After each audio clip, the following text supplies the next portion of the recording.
Well, nearly 2 weeks after a toxic better yet train derailment that happened in Ohio, residents of this small community that were impacted, they're frustrated and they're scared. They sure are. Many of them attended a town hall meeting last night where they voiced their concerns over health and safety. A lot of questions here. Fox 5's Lizette Nunez trying to give us some answers. Good morning, Lizette. Good morning, Dan and Tashani. And a lot of anger and distrust coming from that meeting where there continues to be growing fear over what's lurking in the soil and water of East Palestine. Today, the EPA administrator will visit the town, vowing to hold the rail company accountable. Safe. Tell us the truth. I'm not stupid.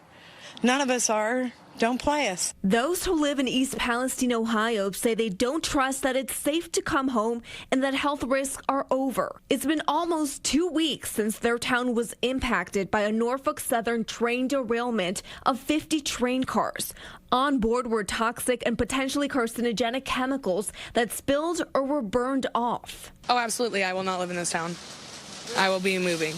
Today, EPA Administrator Michael Regan will be in East Palestine to meet with residents and visit the site of the derailment.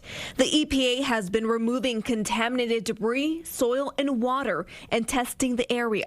The data shows that there are no elevated levels, and we're relying heavily on that data, and we want the community to know and have access to that data. Residents have been told it's safe to return home, but are being urged not to drink the water just yet. Norfolk Southern is providing bottled water as drinking water continues to be sampled. There are reports of health issues like respiratory problems possibly connected to the contamination. Dr. Stephanie Sear is a professor of environmental and energy programs.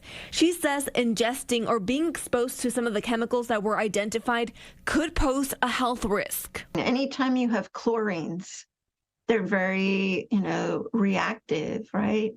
So they could definitely cause respiratory irritation.